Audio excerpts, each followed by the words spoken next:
mi capitancia, que sobrevivió a un accidente aéreo en el que probablemente perdió a sus padres, deambula por el bosque en busca de agua para beber. Su cuerpo, agotado y deshidratado, comienza a rendirse y la pérdida de conciencia se acerca. En ese momento, aparece un soldado de las fuerzas especiales, con un parche en el ojo, y le pregunta si desea vivir. Xia, con la voz débil, responde que sí, y el hombre le deja claro que la vida que le espera será dura, llena de batallas que quizás lamentaría no haber muerto allí mismo.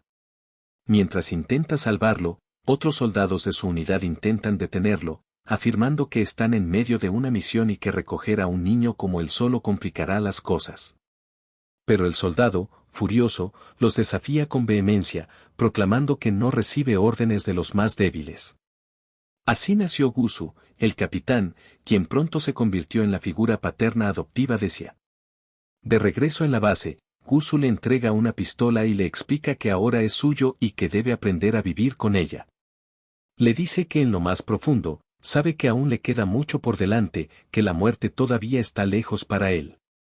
Tras alimentarlo con algo de comida y agua, Gusu le revela que, cuando termine de comer, será un guerrero. La noticia sorprende a Xia, pero no le asombra demasiado.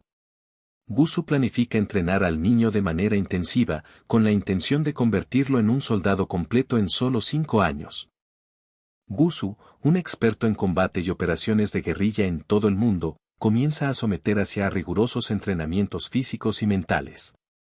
Le enseñó artes marciales y manejo de diversos armamentos, y antes de lo que él imaginaba, Xia empezó a demostrar una fuerza y habilidad incomparables. Tan fuerte se volvió, que sus compañeros dejaron de tratarlo como basura y comenzaron a respetarlo. Un día, durante un entrenamiento, Xia, con la ayuda de su mentor, abatió a un jabalí con un solo disparo de francotirador y lo llevó de regreso a la base.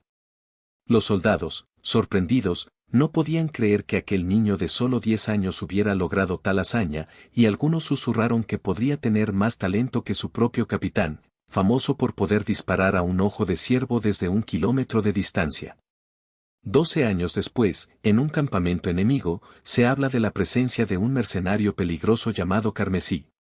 Según los rumores, es un francotirador maestro, capaz de acertar un ojo de mosquito a 2 kilómetros de distancia. La presencia de alguien así en su territorio les hace temer por sus vidas, ya que ven que están en grave riesgo.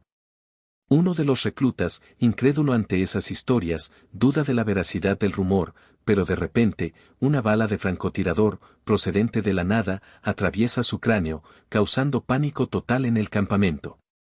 Ellos, que creen estar en territorio propio, no comprenden cómo un enemigo logró infiltrarse con tanta facilidad. Enseguida, otra bala impacta y mata al general, causando caos y desorganización. Mientras tanto, en una azotea distante, se ve a Xia, también conocido como Carmesí, disfrutando del caos que ha generado. Durante su misión, recibió la orden de eliminar al general y causar la mayor destrucción posible en la base, a cambio de una recompensa de 50.000. Cuando decidió regresar para informar a su padre, una unidad enemiga cercana lo avistó y cargó de inmediato en su dirección. Sin pensarlo 2 veces, sacó su revólver para defenderse. Al verlo, los hombres se burlaron de él, llamándolo novato.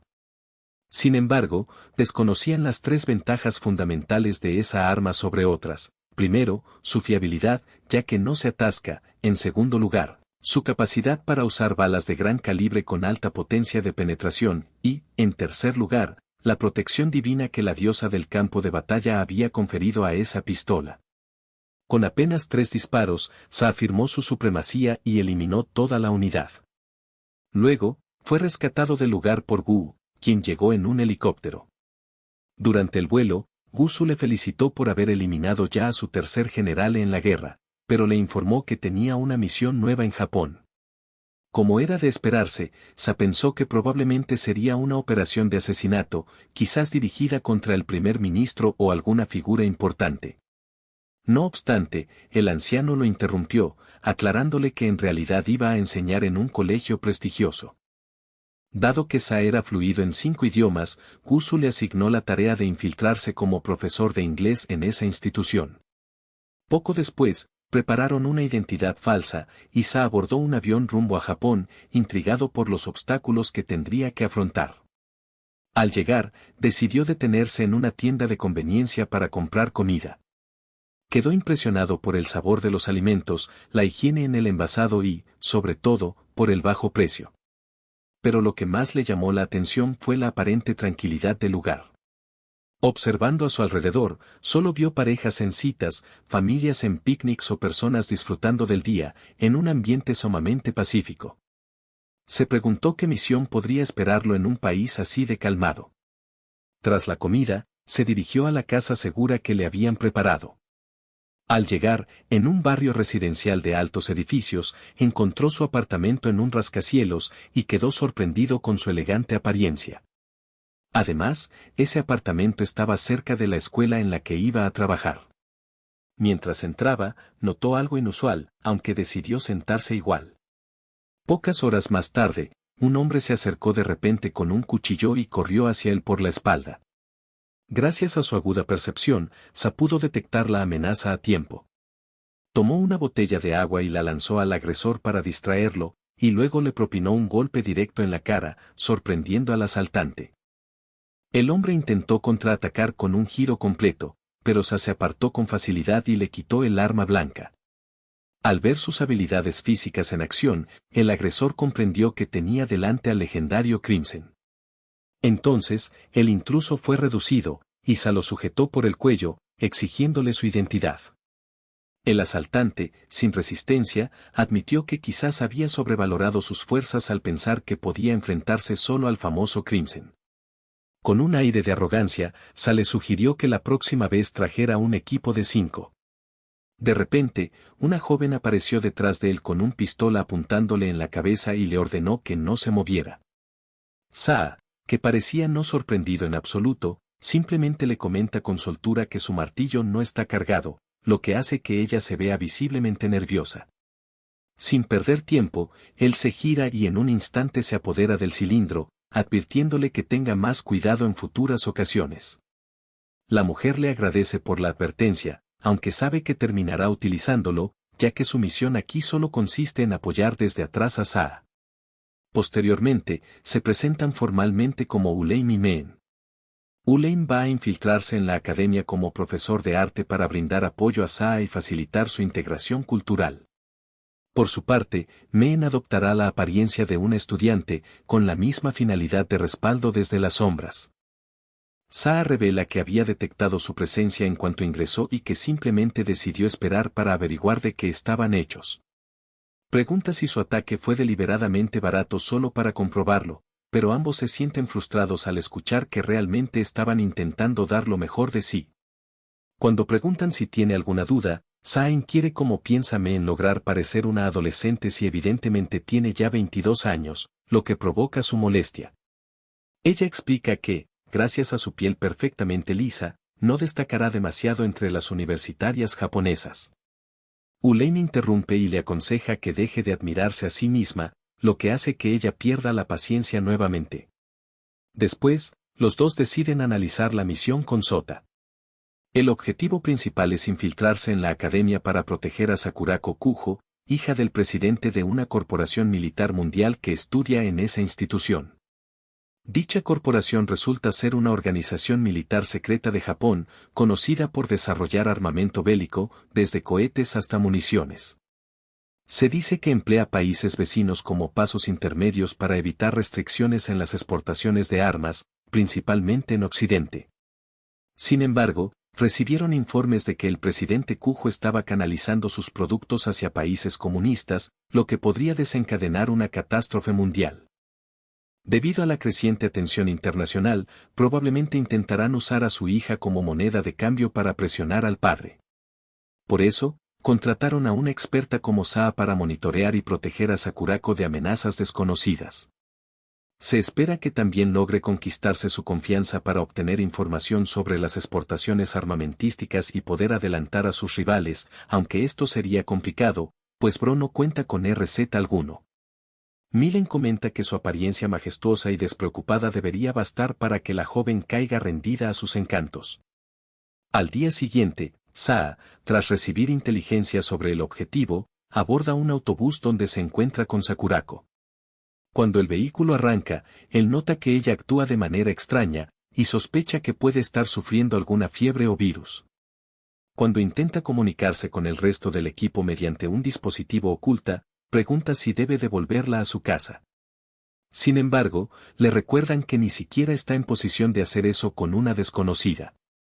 Ulaine, quien vigilaba toda la situación con un dron de reconocimiento, comentó que en realidad, la fiebre de Sakurako era solo una forma de vergüenza. La joven, aparentemente, estaba siendo molestada por un hombre mucho mayor y pervertido que la acosaba por detrás en el autobús. Entonces, se comprendió que aquello también formaba parte de su deber de protección.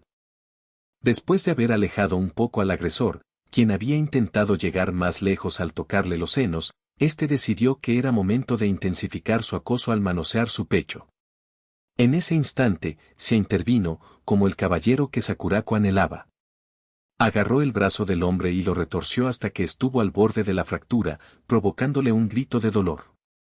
Luego, le reprendió duramente, y Sakurako le agradeció por acudir en su ayuda, a lo que él respondió con indiferencia. Le dijo que ella debía aprender a defenderse, porque en el campo de batalla no siempre habría alguien dispuesto a salvarla. Al oír su frase pedestre, Olin y Mileen se preguntaron si alguna vez ya había hablado con una mujer. Poco después, el autobús hizo una breve parada, y el agresor, aprovechando la confusión, salió corriendo sobrepasando a todos. Sin querer dejarlo escapar, Sa lo siguió hasta alcanzarlo en un callejón desierto. Al notar que no podía huir más, el hombre sacó una pistola paralizante y amenazó a Saa si intentaba acercársele. Para su sorpresa, Sa fue más rápido, le atrapó la mano antes de que pudiera accionarla y lo tumbó al suelo en menos de un segundo. Luego, le indicó a Ulaine que llamara a la policía. Olin mostró resistencia ante la idea, pues se suponía que debían mantener el perfil bajo, pero cuando Shoute le recordó que era un asesino, aceptó sin más. Tras resolver aquella situación, se llegó a la escuela y se dio cuenta de cuánto había pasado el tiempo. Como se retrasó mucho por la policía y la entrega del agresor, no pudo hacer más. Ulaine le indicó que fuera directo a la oficina del director, pero quedó sorprendido al descubrir que Xian no sabía que era un director. Como fue criado por guerrilleros sudamericanos, nunca asistió a una escuela formal. Sin embargo, Mileen, que ya estaba en su clase, explicó mediante su propio dispositivo de comunicación que un director es algo así como un coronel en el ámbito escolar. Al escuchar esto, Sa comprendió la importancia de esa figura. Rápidamente, se dirigió a la oficina para presentarse formalmente. Al llegar, la impresión fue distinta, el director, en apariencia, no parecía nada parecido a un coronel. Sin embargo, le dio una cálida bienvenida y comentó lo bien que se veía. Mientras se intentaba entender en qué especialidad destacaba el director, este último metió la mano en uno de sus bolsillos del pecho. Xia, por precaución, sacó también su arma, temiendo una trampa, pero Olin y Mileen lo detuvieron en el acto. De su bolsillo, el director extrajo una tarjeta de visita japonesa, que le entregó. Xia la aceptó con entusiasmo, y el director se presentó oficialmente. También él explicó que llegó tarde y se disculpó, pero la figura escolar no pareció inquietarle. Saa quedó sorprendido por la benevolencia del anciano, ya que en el ejército, una falta tan grave hubiera conducido a un consejo de guerra. El anciano le explicó que había recibido un informe policial sobre la situación que él había manejado, por lo que lo felicitó por su valiente acción. Luego, le encomendó ser asistente del profesor principal de la clase 2B, en la que cursan Sakurako y Mileen. Mientras se retiraba de la oficina, Saa sin querer se refirió al director como coronel, acto que sorprendió profundamente al anciano. En el camino hacia el aula, Olimain tuvo que confirmar que la única arma de Saa era su revólver. Cuando finalmente llegó a la entrada, Main le indicó que entrara y que actuara como un profesor. Souta abrió la puerta y se preparó para enfrentarse a un reto nunca antes enfrentado, los estudiantes. Al ingresar, captó la atención de todos por varias razones. Las chicas lo admiraban por su presencia y atractivo, mientras que los chicos mostraban evidente desilusión al descubrir que el profesor era un hombre. Las jóvenes comenzaron a bombardearlo con preguntas, desde su comida favorita hasta el tipo de mujeres con las que salía. Maine esperaba que Saa fuera popular, pero no imaginaba tal nivel de atención. Afortunadamente, entre las chicas que se habían quedado prendadas de él, se encontraba Sakurako, justo la que era su objetivo. Al enterarse, Maine le indicó discretamente que debía aprovechar esa situación. Sin embargo, antes que nada, Saa tuvo que presentarse a los alumnos. Con una voz tranquila, se presentó como su asistente del aula y nuevo profesor de inglés, además de mencionar que hablaba 5 idiomas diferentes y que quienes quisieran aprender podían acudir a él en el recreo. Como era de esperarse, las chicas quedaron encantadas, expresando claramente su admiración. Mientras tanto, un alumno enamorado de Sakurako observaba celoso cómo ella se sonrojaba ante el nuevo y apuesto maestro. La profesora principal pareció también impresionada con sus capacidades. Cuando le preguntó cuáles eran sus pasatiempos, Saa pensó en deslizar la idea de la esgrima, pero decidió no decirlo. En cambio, afirmó que su principal afición era el entrenamiento con pesas, lo que aumentó aún más el interés de sus estudiantes. Sin embargo, un alumno varón, que en secreto estaba enamorado de Sakurako, ardía en celos y odio. Había contado a sus compañeros que su pasatiempo era el levantamiento de pesas, pero solo se rieron de él. Al ver que la reacción del resto era diferente con respecto a Saa, su paciencia se agotó.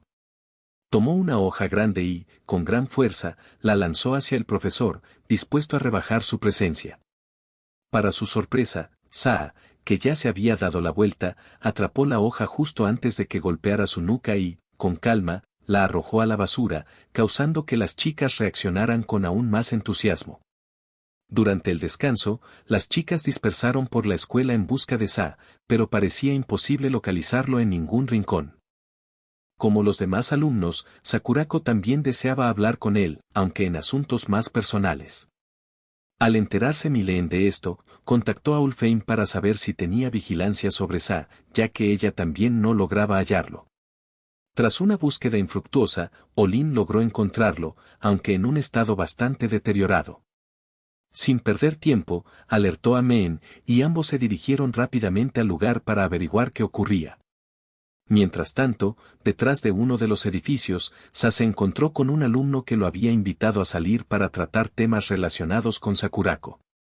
Al ver que el estudiante portaba un bate, Saa se confundió y preguntó si pertenecía al club de béisbol.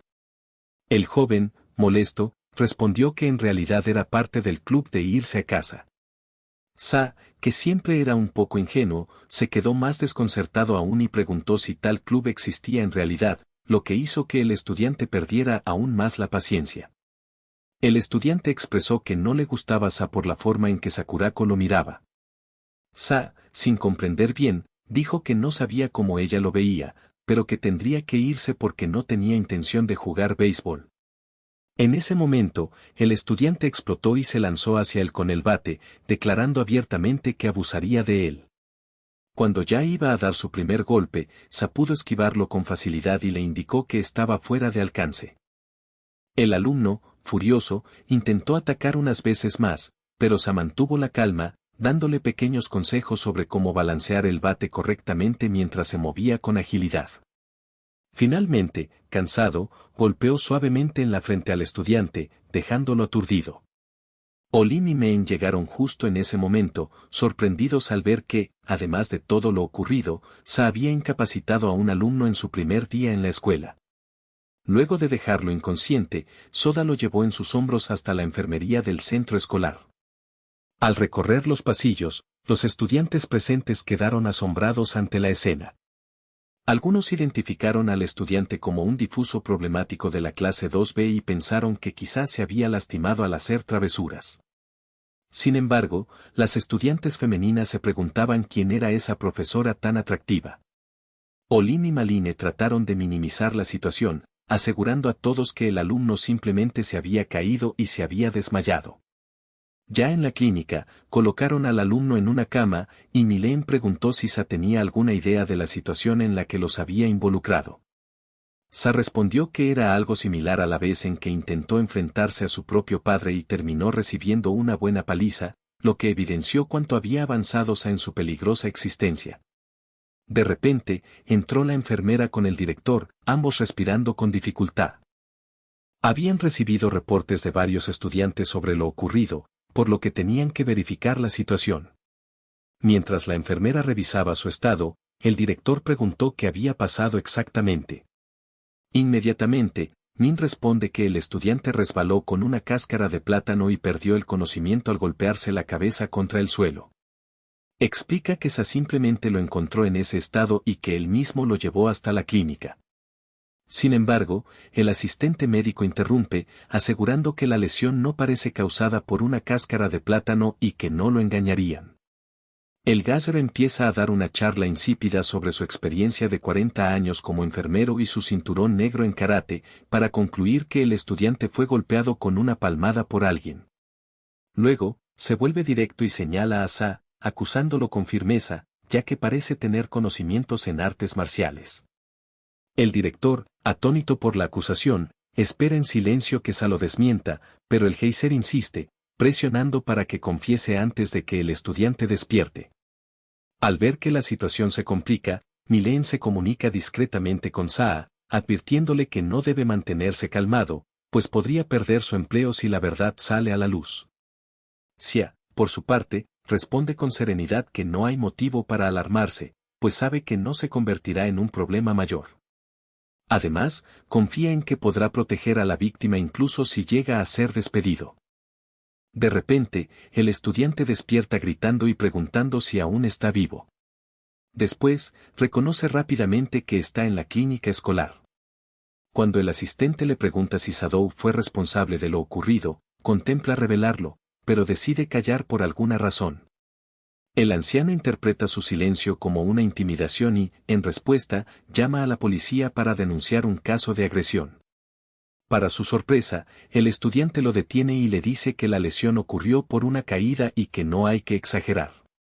El asistente duda de la versión, intenta indagar más, pero el alumno se irrita y le llama a un anciano sin dientes y le pide que se ocupe de sus asuntos.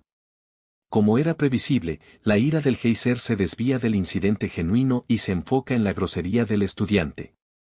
Al pasar junto a Sa, el delincuente susurra que va a hacerle pagar por lo que le hizo.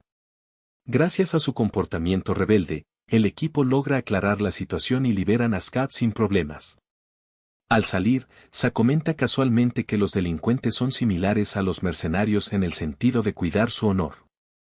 Había apostado a que el rebelde no querría que se supiera que fue arrojado sin piedad por un nuevo profesor en la escuela. Olin y Mi-leen quedan impresionados y confirman que Sa no es un mercenario común. Luego, el equipo decide retomar su misión de proteger a su princesa. En el camino, Mi-leen hace una broma ingenua, comparando su tarea con la de los hermanos Mario, pero, como de costumbre, Sa no entiende la referencia. Mientras tanto, un estudiante sospechoso acechaba a Sakurako, pensando para sí que lo único que debía hacer era atraparla y así conquistar el mundo. El equipo, en busca de ella, la encontró en el vestuario de la escuela, ajustándose los zapatos frente a los lockers, por lo que entendieron que se disponía a regresar a casa. Sin embargo, Ulein expresó su inquietud respecto a la peculiar costumbre japonesa de cambiarse de calzado, a pesar de que la escuela cuenta con personal de limpieza. Pero Meen lo reprochó, llamándolo ignorante, y ambos comenzaron a discutir, lanzándose insultos. Mientras Sakurako salía, se anotó algo extraño y ordenó a Olin y Mail que se detuvieran. Luego apuntó que, aunque los demás alumnos se estaban marchando, un estudiante permanecía inmóvil en el vestuario, justo detrás del armario de zapatos de Sakurako. En ese momento, el estudiante optó por colocar un agujero en el interior del armario para tomar fotos de Sakurako sin que nadie sospechara. Cuando se intentó llamarlo, él empezó a oler sus zapatos de interior como si fuera una urgencia. Aunque Sakurako todavía mostraba dudas, Olin y Mail comprendieron la situación y le pidieron que lo dejaran en paz, explicando que el joven era un simple pervertido, conocido en Japón como un hentai. A pesar de que el término se ha hecho universalmente comprensible, Xiaoa todavía no conocía su significado. Mientras el extraño estudiante olía los zapatos, se imaginaba en una escena de fetiche, con Sakurako como dominatriz y él como su esclavo. Olim aclaró que existen personas con la mente distorsionada que roban objetos ajenos para sus fantasías, sin intentar comunicarse con las víctimas. Sin embargo, Xia se negó a aceptar la existencia de alguien tan extraño y creía que ese niño tenía un motivo oculto. Decidió que debía interrogarlo personalmente. Antes de partir, Milene se preguntó si Xia estaría bien, pero Olim le pidió que lo dejara actuar, pues era una experiencia necesaria para entender el mundo. Luego, le indicó que siguiera a Sakurako para hacerla amiga y facilitar la tarea. Men se alejó, dejando a Uleim encargarse de Xia para que la situación no fuera mayor. Mientras tanto, el estudiante caminaba a casa, mirando las fotos que tomó de Sakurako, cuando Xia lo abordó disfrazado y le puso una bolsa de plástico en la cabeza. Le ordenó cooperar para poder salir con vida.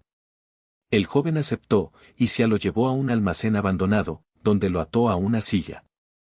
Allí lo interrogó con dureza, preguntándole qué organización lo había contratado, mientras amenazaba con un trozo de vidrio roto.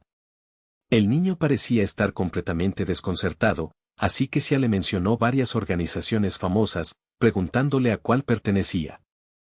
Luego le advirtió que había eliminado integrantes de todos los grupos secretos, y que si continuaba dañando a Sakurako, él no sería una excepción. Asustada hasta la médula, la niña rápidamente aclara que no tiene intención de hacerle daño. Sin embargo, Sa todavía no le cree. La acusa de haber intentado colocar algún veneno o explosivo en los zapatos de Sakurako cuando jugaba con ellos minutos antes. La niña explica que en la Japón actual es prácticamente imposible que civiles normales consigan ese tipo de sustancias. A pesar de ello, Soto decide intensificar el interrogatorio. Le advierte que le va a arrancar la piel del cuello y que, si se inmuta, será un espía que busca dañar a Sakurako. Pero si logra soportarlo, será un agente valiente con motivos más profundos. Al escuchar la condición, la niña, ya sudorosa y nerviosa, entra en pánico. Entonces, Sota simula un ataque hacia ella, lo que provoca que la niña se mueva involuntariamente y quede desmayada. Con esa reacción, puede determinar que no se trata de un espía. Poco después, Olim entra en escena y agradece a Xia por haber controlado sus impulsos y no haber llegado al extremo de agredirla realmente. Llevan a la joven hasta una parada de autobús y la dejan allí, consciente de que tendrá tiempo para recobrar el aliento antes de seguir con su misión. Luego, ambos se dirigen a retomar la protección de Sakurako. Mientras tanto, Men alcanza a Sakurako y finge dirigirse hacia ella, pero sin que ninguna de las dos sepa que en la sombra, un francotirador profesional espera la orden para disparar. Al ver que Men se acerca, el tirador, que no quiere arriesgarse a fallar su misión, decide aguardar el momento perfecto para acabar con su objetivo. Por otra parte, Molen, que no está al tanto de la tensión, charla con Sakurako sobre maquillaje y otras cosas cotidianas. Ella se presenta como extranjera, actualmente estudiando en Japón. Al escuchar que en las escuelas japonesas no permiten maquillaje, Men se enfurece y critica duramente el sistema educativo, reclamando que en otros países los estudiantes pueden vestirse y comportarse como desean, incluso fumar. La joven está alucinada por la libertad que otros adolescentes disfrutan en diferentes naciones. De repente, sin querer, Sakurako se acerca demasiado al borde de la acera, pierde el equilibrio y casi cae justo frente a un vehículo que se acerca a gran velocidad. Por fortuna, Olim aparece justo a tiempo y la rescata. Como resultado, él termina empapado por el charco que el coche proyectó, pero no le importa mientras Sakurako esté sana y salva. Ella, sorprendida y agradecida, le pide disculpas por haberle manchado la ropa. Olim le guiña un ojo y le bromea llamándola princesa, a punto de arruinar sus ropas. Sakurako protesta que no es ninguna princesa, pero Olim insiste en que todas las mujeres lo son, según la creación divina durante los 7 días del Génesis. Mientras la toma de la mano con intención de besarla, Men, que observaba la escena con celos, interviene de inmediato y le da un golpe que lo deja aturdido, como Chun-Li en Street Fighter. Le recuerda que en Japón no está permitido besar a alguien en la mano. La discusión se intensifica, entrando en un intercambio de palabras respecto a los orígenes de Olim y sus costumbres. Entretanto, Sakurako, divertida ante su pelea, los califica como un grupo divertido que discute como hermanos y hermanas. Los asesinos susurran entre ellos y Min, por su parte, escucha a Olim hablar sobre un intento de atacar a Sakurako. Mientras tanto, en la azotea, un francotirador fija su mira en ella, pero Saa aparece y acaba con su vida de un disparo en la cabeza. Saa, sorprendido por la situación, se pregunta quiénes son y si su objetivo es capturar a Sakurako. Más tarde, esa noche, en la habitación de Sakurako, Kane, su doncella, nota que la joven suspira repetidamente, por lo que le pregunta qué le sucede. Sakurako, visiblemente nerviosa, duda en responder, pero Kane le recuerda que debe llamarla por su nombre, tal como su padre le había enseñado. Tras un momento de vacilación, la joven cumple con la orden y Kane, tras una breve reprimenda, finalmente se tranquiliza.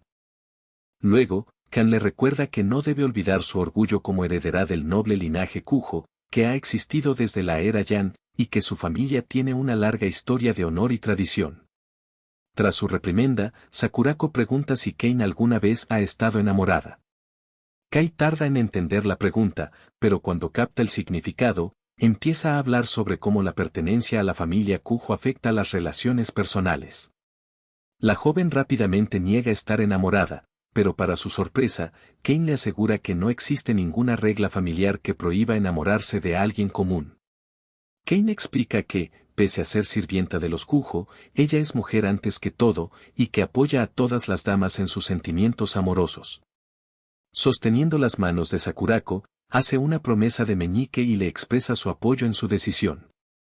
La joven se alegra junto a su aliada, sin notar que Kane piensa en el caballero del que espera que ella esté enamorada, un hombre con sentido y carácter.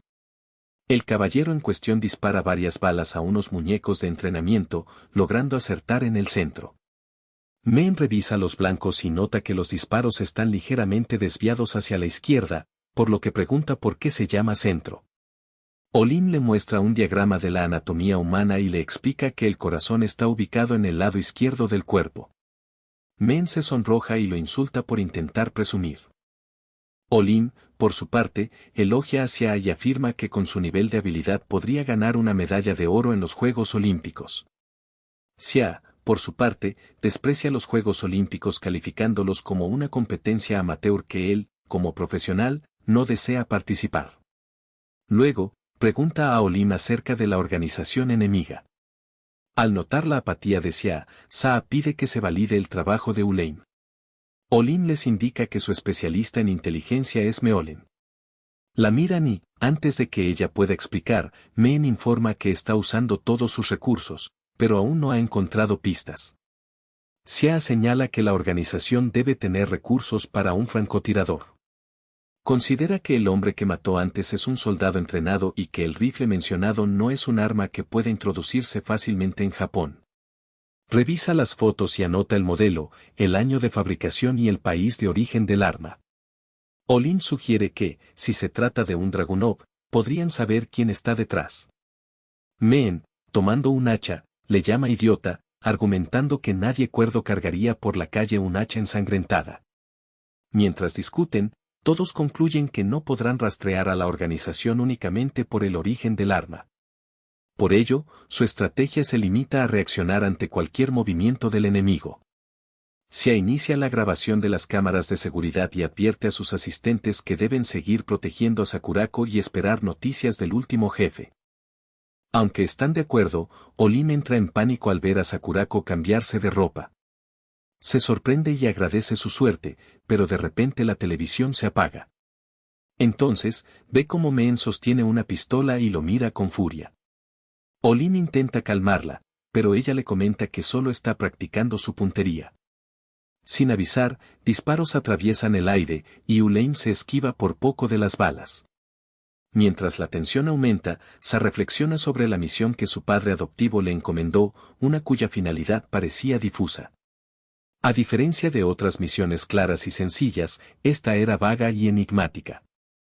Sa se pregunta si su único objetivo es proteger a Sakurako, pero su mente inquieta sospecha que puede haber algo más escondido tras esa tarea. Por otro lado, en una misión militar, un escuadrón acaba su operación de supresión. Los miembros celebran su éxito, pero un soldado curioso busca al último jefe dentro del edificio. Cuando lo encuentra, se sorprende al verlo contemplando el cielo. El soldado informa a su comandante que el anciano parece pensativo, y el último jefe comenta que se preguntaba si el cielo que observa está conectado con Japón. Aquella noche, Sa sueña con su pasado, con cómo fue rescatado casi al borde de la muerte y entrenado duramente por su padre adoptivo hasta convertirse en experto. En su juventud, Sa era conocido como el Carmesí, un apodo que provenía de la sangre que hacía derramar a sus adversarios en combate. En aquella época, dominaba el campo de batalla iluminado por llamas escarlatas, temido por todos. Pero ahora, teme que esas mismas llamas puedan quemarlo hasta convertirlo en cenizas. Al despertar, se encuentra sin ropa y decide hacer un entrenamiento ligero. Sin embargo, para su mala suerte, Uleim entra en la habitación sin llamar, dejando en su retina una imagen imposible de borrar. Intentando olvidar lo que vio, Olin comenta que necesita salir con 6 mujeres distintas para limpiar sus ojos. Mientras se arma para ir a la escuela, le pregunta a Olin si tiene experiencia en tales misiones. Este se jacta de poder completarla en un solo día. Intrigado por la presencia de Olim en su habitación, Sa le pregunta la razón, y Olim se aferra a él diciendo que estaba preocupado por él, dada la diferencia entre la guerra y Japón. Luego lo invita a desayunar antes de ir al colegio. Soda acepta y se marcha unos minutos después. En clase, lee una novela en inglés a sus alumnos, quienes no dejan de admirarlo. Mean nota cuánto se sonroja Sakurako y la llama adorable. Mientras tanto, uno de los chicos, llamado Hideki, se molesta al ver que las chicas están encantadas con Sa, y siente celos por la atención que recibe. Desea ser popular, aunque en realidad lo que le importa no son sus apariencias, sino la pureza de su carácter. Por coincidencia, Fuse lanza miradas llenas de desprecio hacia el profesor, mientras Sakurako lo observa con admiración. Más tarde, en el baño, Hideki se acerca a Fuse y, al notar su actitud hostil y enojada, le asegura que está de su lado. Confundido, Fuse le recuerda que es un owner, a lo que Hideki acepta, aunque luego presume de su riqueza. Fuse confirma que Hideki posee dinero, y este le comenta que, si unen fuerzas, podría pagar a los mafia para que acosen a Sa y que Fuse los convoque para que lo golpeen. Fuse lo medita unos segundos y acepta la propuesta de inmediato. Firmando un pacto, se estrechan las manos y se convierten en socios. Enseguida, Fuse contacta a pandilleros de toda la ciudad y promete pagarles por la tarea. Con rapidez, se dirigen en sus vehículos, entusiasmados con la misión que emprenden. A la mañana siguiente, Sakurako baja del autobús y camina hacia la escuela, admirable por su belleza, mientras los estudiantes la admiran. En un autobús cercano, Olim y Men vigilan a Sakurako con un dron. Allí, Olim elogia su belleza, y Men, aunque con ciertos celos, reconoce que ella está por encima de ella. Sin embargo, su inseguridad es engañosa, pues su gramática le da falsas esperanzas de competir en belleza. Olim destruye esa ilusión y casi llegan a pelearse. Confundido, Olim pregunta por qué Sakurako camina sin cuidado, si debería estar protegida y no sola en el camino hacia la escuela. Men responde que esa es precisamente la razón por la que trabajan para esa tarea. Pero Olim la corrige al recordar que personas influyentes suelen tener emisarios que las protejan.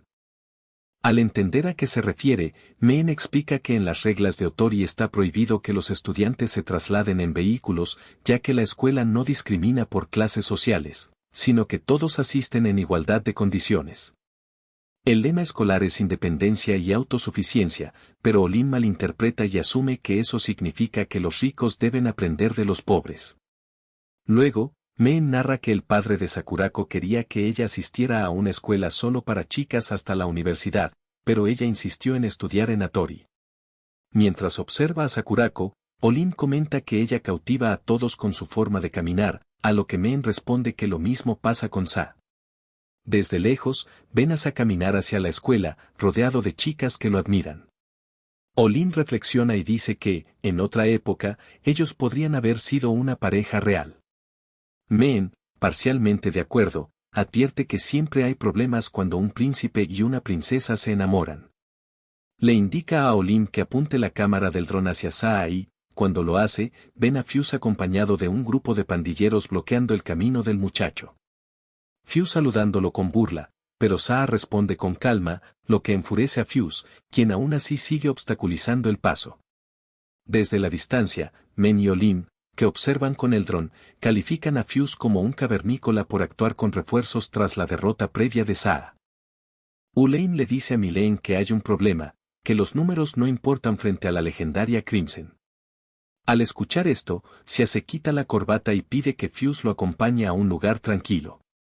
Fuse acepta sin dudar y ambos caminan hacia la orilla del río.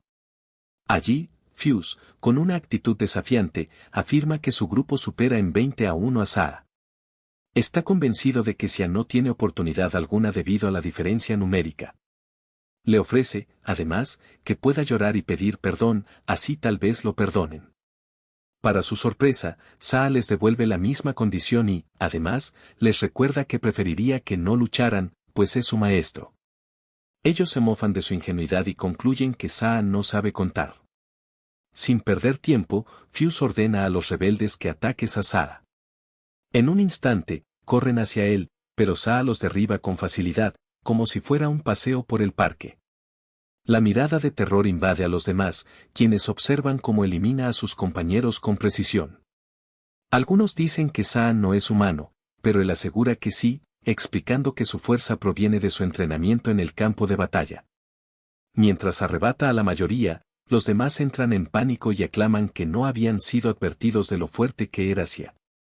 Fuse, molesto por su ineptitud, les grita que deben hacer que Saa no siga en pie y les ordena que atropellen al maestro. Uno de los delincuentes enciende su moto y se lanza directo hacia él. Lo que ocurrió después sorprendió a todos. Sia se lanzó sobre la moto y, con un potente golpe, lanzó al motociclista como si fuera una pelota. Luego, la tomó y se sentó en ella. Fuse, furioso, pierde la calma y ordena a los demás que ataquen a Saa, pero él lo sorprende acelerando en línea recta, como un toro enfurecido, y se detiene solo a unos centímetros de Fuse, quien comienza a sudar copiosamente y cae al suelo, intentando aparentar valentía. Sia le recuerda que debe agradecer que las motos japonesas poseen sistemas de seguridad muy eficientes. Después, les pregunta si todavía desean enfrentarlo. Al escuchar eso, los rebeldes reflexionan unos momentos y, finalmente, deciden abandonar la pelea con inteligencia, despidiéndose de Fuse y huyendo. Fuse, desconcertado, les ordena que regresen, pero ellos lo ignoran y lo llaman cobarde por no luchar. Otros chicos que permanecen le aconsejan olvidar, pues nunca tuvieron oportunidad alguna, ya que antes eran unas 20 personas y ahora solo enfrentan a uno. Frustrado, Fuse aprieta los dientes y le grita a Saa, llamándolo guerrero. Sia, con calma, le responde que él solo quiere saber qué desea y, en tono burlón, lo insulta calificándolo de cobarde. Fuse admite que Sia tiene talento en combate, pero le pregunta si tiene valor.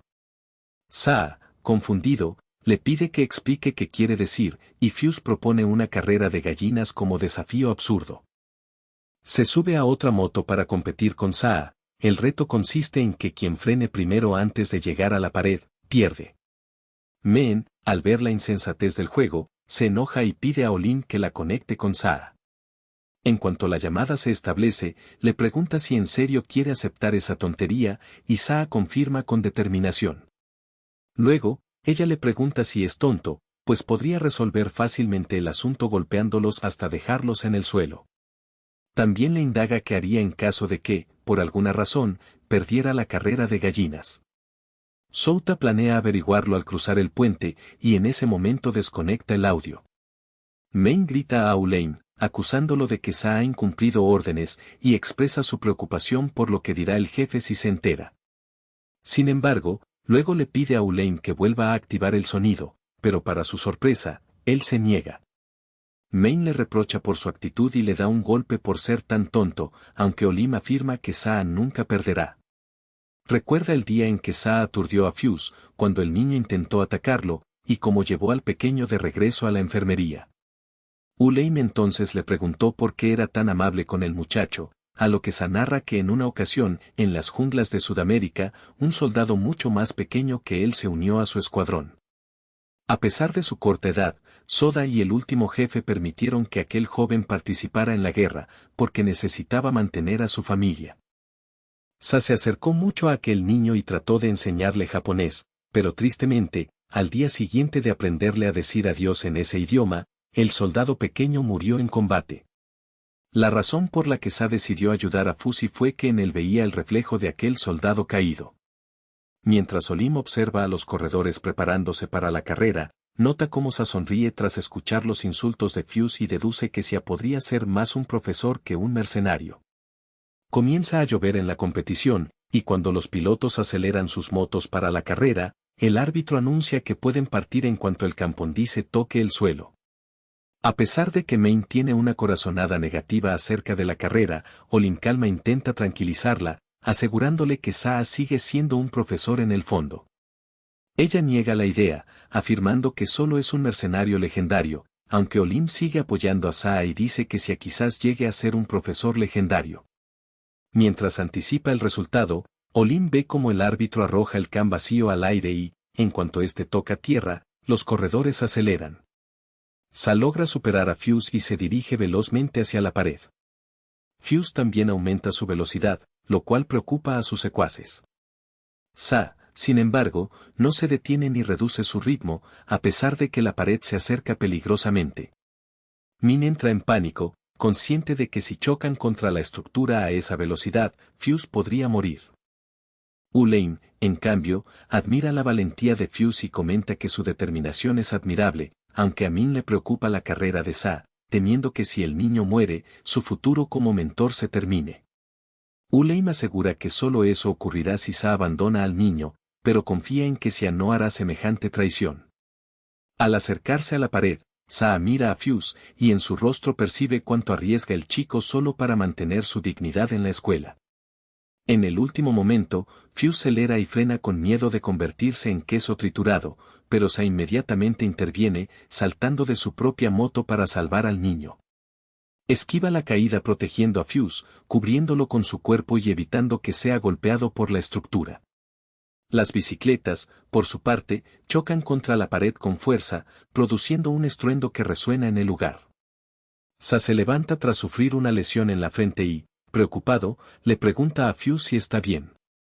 Fuse despierta y, al ver que se encuentra a salvo, evalúa rápidamente la situación y comprende que Xiao fue quien le salvó la vida.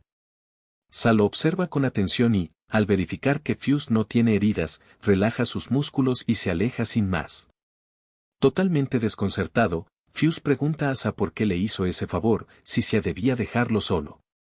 Entonces, Sa comprende que la razón por la que Fuse actúa de esa manera es que siempre ha estado solo. El joven aprieta los dientes ante las palabras de Sa y le pide que no compadezca su suerte. A su vez, Fuse rememora cómo sus padres nunca mostraron interés por él y tuvo que valerse por sí mismo en un mundo lleno de soledad. Sa se acerca y le explica que en el mundo que conoce, los niños no quedan abandonados porque también constituyen valiosos recursos en combate y trabajo. Asegura que en su realidad, la vida de un menor puede ser tan frágil como una pluma que se lleva el viento. Sin embargo, Fuse tiene un problema, ya que nunca ha buscado ayuda ni siquiera en su entorno cercano. Entonces, Sa extiende su mano hacia él, y el joven se sorprende al ver interés genuino en su persona. Sa le dice que no está solo y que, si alguna vez siente ira o ganas de desquitarse con alguien, puede acudir a él. Y si se trata de una pelea, le dará oportunidades para enfrentarse tantas veces como quiera. Las lágrimas comienzan a rodar por las mejillas de Fuse, quien entonces agarra a Sa con fuerza, en señal de acuerdo. En ese momento, Meen admite estar impresionada por la intensidad de Sa y su carácter ardiente. Ella coincide con Ulaine en que esa actitud no sorprende en Sa, pues siempre ha sido así. Mientras tanto, al abandonar la orilla del río, Sia y Fuse conversan y él confirma que se acaba de mudarse a su pueblo, por lo que le ofrece ayuda a Sa si necesita algo. Sa responde con un lenguaje extraño, y el joven lucha por entenderlo.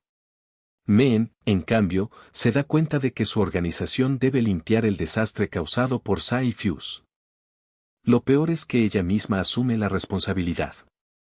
Mientras los hombres regresan a la escuela, Hideki los observa desde la distancia y en su interior maldice a Fuse por ser un cobarde. Sin embargo, cambia de idea y jura expulsar a Sa de la academia. Días después, Hideki abraza y trata de besar el retrato de Sakurako en su habitación. De repente, sus compañeras entran para limpiar, tras avisarle previamente.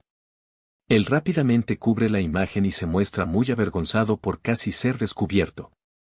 Luego, las regaña por entrar sin permiso, amenazando con despedirlas. Les ordena que se retiren de inmediato, y una vez fuera, continúan limpiando en otra parte, hablando en susurro sobre cuánto enojaría al señor de la casa si no mantienen todo en orden. Una de las sirvientas le asegura que no hay de qué preocuparse, pues el joven siempre está ocupado con su trabajo y apenas vuelve a casa. Cuando lo hace, suele dirigirse directamente a la villa en Izu, donde cuida con especial cariño su florero favorito. Tal como ellas han mencionado, el padre de Hideki admira actualmente esa pieza, a la que llama Kakimon, considerándola un tesoro nacional.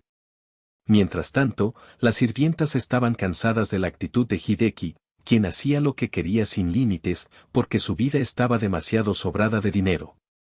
Incluso ordenaba comida cuando ellas podrían haberle preparado algo en su lugar. Molestas por sus constantes quejas, lo calificaban como una persona insignificante que no debería decidir cómo gastar su mesada. Él, a su vez, las miraba con desprecio, llamándolas inferiores y asegurando que no tenían derecho a decirle cómo administrar su dinero.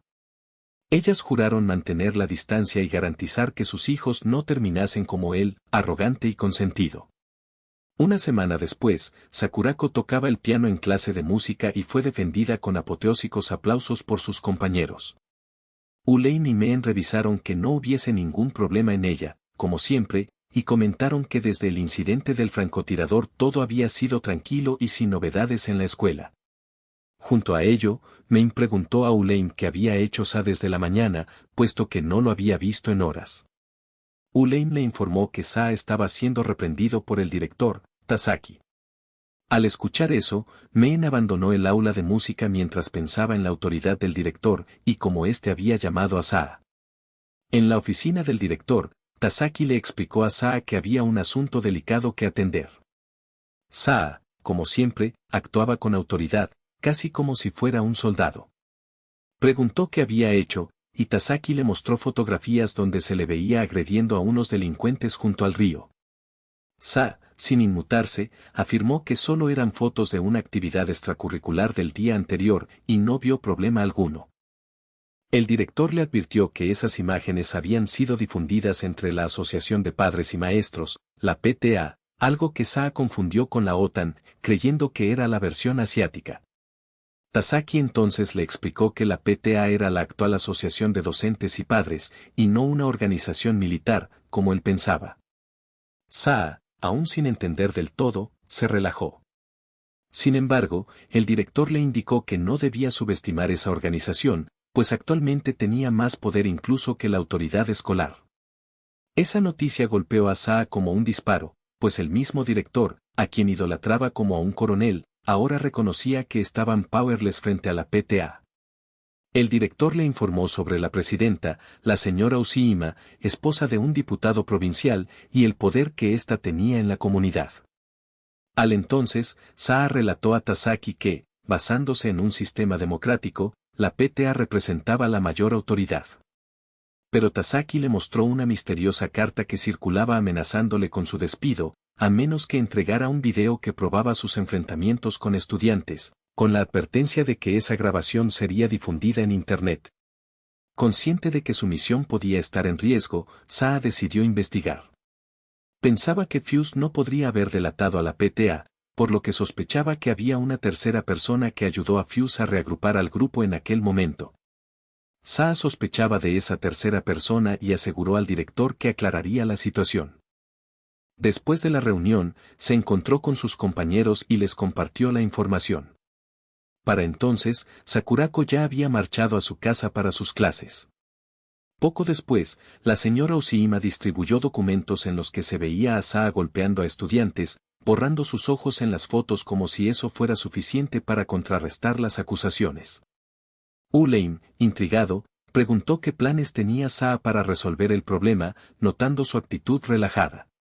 Meen, en cambio, tenía dudas y le pidió que le explicara qué estrategia planeaba contra la PTA. Confundido, Saa atribuyó la organización a una variante académica de la OTAN, pero sus compañeros comprendieron entonces que él desconocía qué era exactamente la PTA, lo que subrayaba su ingenuidad. Olin le explica que la PTA es un órgano encargado de supervisar el orden en la escuela. Al escuchar esto, Saa se relaja y asegura que no hay problema, ya que él está del lado que mantiene el orden. Olin le pide que aclare qué quiere decir exactamente. Saa responde que simplemente ofrece orientación educativa a los estudiantes. Sin embargo, Meen no está completamente de acuerdo y le recuerda que hubo muchas lesiones durante esos incidentes. Le comenta que esto no es el drama de un profesor apasionado, y que los tiempos en que eso era común ya quedaron atrás. Olim entonces le dice que su única tarea es crear una era en la que esas cosas no sucedan. La conversación continúa entre ellos hasta que Ulain pregunta si han obtenido información sobre quién está detrás de todo el asunto. Meen sonríe con malicia y afirma que ha identificado al culpable, mostrándoles fotografías de Hideki Magi, un joven adinerado que planificó toda la intriga y grabó todo para atrapar a Saa. Ulain investiga el motivo de Hideki, y Meen explica que el joven está enamorado de Sakurako, por lo que debe odiar a Xiaoa, quien tiene gran popularidad entre las chicas. Olin reflexiona sobre lo complicado que resulta enfrentarse a Hideki, ya que no puede tratarlo como a otros delincuentes, pues este guardará rencor y se vengará si lo intenta. Min también coincide en que deben resolver el caso, pero puntualiza que no pueden dejar pasar más tiempo. Para su sorpresa, Saa, que hasta entonces había estado leyendo en silencio un informe, cierra el libro y asegura que puede solucionar el problema en 1 o 2 días. Curiosos, le piden detalles y él les explica su plan. Esa misma noche, Hideki confronta a Fuse por no haber logrado alejar a Saa, a pesar de haberle pagado una buena suma. Se enoja con Fuse por fingir lealtad a la maestra, pero Fuse le responde que Saa no es una mala persona. Al escuchar estas palabras, Hideki se enfurece, y le ordena a Fuse que deje de soportar esas tonterías, recordándole que no están en una telenovela. Luego le muestra un artículo que escribió y le advierte que solo es cuestión de tiempo para que despidan a Xiaoa. Fuse mira el artículo, y después le dice que no vale la pena discutir con él. Le da una palmada en el hombro y, mientras se va, le expresa que espera que algún día cambie y, si eso sucede, puedan ir juntos a la sala de juegos. Hideki, enojado, pisa fuerte y llama cobarde a Fuse por retirarse. Lo acusa de buscar solo su dinero. Quedándose solo, Hideki reflexiona que todos parecen bailar al ritmo de su buena apariencia y decide hacer que la maestra sufra las consecuencias. Más tarde, esa noche, los 3 agentes recorren la ciudad disfrazados y tienen a Hideki, quien está llorando, atado y silenciado.